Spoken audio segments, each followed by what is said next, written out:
Hi, welcome to PSR studies. Telangana రాష్ట్రంలో intermediate results గురించి అయితే ఒక అప్డేట్ రావడం జరిగింది. పూర్తి వివరాలు తెలుసుకుందాం. వీడియో చూస్తున్నారు బట్ లైక్ చేయట్లేదు. ఓన్లీ జెన్యూన్ అప్డేట్స్ మాత్రమే నా ఛానల్ ద్వారా అందరికీ యూజ్ అయ్యే కంటెంటే అందజేస్తున్నాను. వీడియో చూసిన వాళ్ళు తప్పకుండా వీడియో లైక్ చేసి ఛానల్ని సబ్స్క్రైబ్ చేసుకోండి.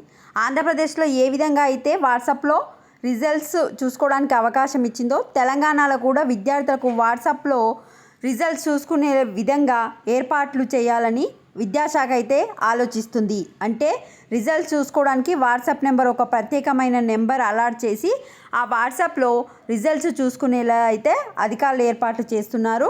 సో ఒకవేళ ఇప్పుడు కొంచెమే సమయం ఉంది కనుక ఇప్పుడు టైం సరిపోక ప్రవేశపెట్టకపోయినా కూడా అడ్వాన్స్డ్ సప్లిమెంటరీ ఫలితాలను మాత్రం తప్పకుండా అందుబాటులో తీసుకోవడానికి ఆలోచిస్తుంది.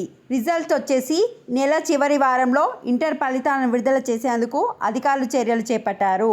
సో ఏప్రిల్ 25 కనే ఆల్రెడీ చెప్తుంది. ఏప్రిల్ 21 నుంచి 25 మధ్య తెలంగాణలో ఇంటర్మీడియట్ రిజల్ట్స్ అయితే రిలీజ్ అవుతాయి. ఎందుకంటే మనకు ఎంసెట్ కంటే 2-3 రోజుల ముందు రిలీజ్ చేస్తామని గవర్నమెంట్ ప్రకటించింది. ఎంసెట్ 29వ తారీఖు ఉంది కనుక మ్యాక్సిమం 21 నుంచి 25 మధ్య తెలంగాణలో ఇంటర్మీడియట్ రిజల్ట్స్ అయితే రిలీజ్ చేస్తారు. సో ఇక్కడ కూడా వాట్సాప్లో రిజల్ట్స్ రిలీజ్ చేయాలి, వాట్సాప్లో విద్యార్థులు చూసుకునే విధంగా ఏర్పాట్లు చేయాలని చూస్తుంది. ఒకవేళ ఏమైనా సాంకేతిక సమస్యలు వస్తే ఇప్పుడు కాకపోయినా అడ్వాన్స్ సప్లిమెంటరీ ఫలితాల వరకు మన తెలంగాణలో కూడా వాట్సాప్లో చూసుకునేటట్టు అయితే చేస్తుంది. ఇది అప్డేట్. వీడియోని లైక్ చేయండి. Thanks for watching.